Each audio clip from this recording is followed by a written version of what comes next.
Okay. Hasini గారు, ఏమిటి మీ character ఈ సినిమాలో? హీరోయిన్. నీ పంచులు ఇక్కడ పోవద్దు, అమ్మని మాట్లాడి. అవును, లీడ్ క్యారెక్టర్.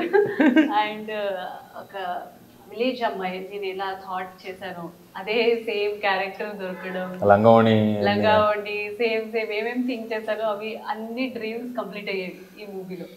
అంటే హీరోయిన్ రేపొద్దున్న మీరు అగ్ర హీరోయిన్ అయిపోయినా కానీ ఫస్ట్ సినిమా అనేది ఫస్ట్ ఇంప్రెషన్ బెస్ట్ ఇంప్రెషన్ అంటారు కదా. సో మీకు డైరెక్టర్ గారు కథ డైరెక్ట్ చేసినప్పుడు మీరు ఏ అంశాలు నచ్చి ఈ సినిమాని మీరు ఒప్పుకుని చేశారు? సో ఫస్ట్ చెప్పారు, ఒక విలేజ్ అమ్మాయి ఉంటుంది, రౌడీ అమ్మాయి ఉంటుంది, అంటే ఎవరికి భయపడదు అలాంటి అమ్మాయి ఉంటుంది. యాక్చువల్లీ రియల్గా నాకు చూసి సార్ క్యారెక్టర్ రాసినట్టు ఉంది. సో అలా యాక్చువల్లీ నేను అలానే ఉంటాను, అందరి ముందు మూవీలో కూడా యాక్ట్ చేయడంలో కూడా అలానే ఉంది. సో అది నాకు నచ్చేసింది. సో అప్పుడు నేను ఓకే చెప్పాను. ఇండస్ట్రీలో చాలామంది మనం చూసాము, పోలికలతో వచ్చే హీరోలు కూడా, జూనియర్ చిరంజీవి, రాజ్ కుమార్, ఇట్లా చాలామంది వచ్చారు.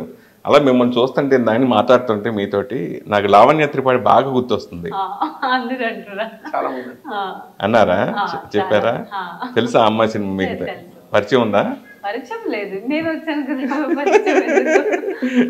సినిమాలు చూసారా తనవి? తన సినిమాలు చూసారా? తన్నే ఫాలో అవుతున్నారా మీరు ఆయన్ని? లేదు, ఫాలో అవ్వట్లేదు, కానీ సేమ్ అలానే ఉంటానని చాలా మంది అన్నారు. సో తర్వాత నేను సర్చ్ చేశాను లావణ్య త్రిపాఠి, సినిమాలు చూశాను కానీ లావణ్య త్రిపాఠి తనని నాకు తెలియదు. తర్వాత నేను సర్చ్ చేసిన తెలిసింది.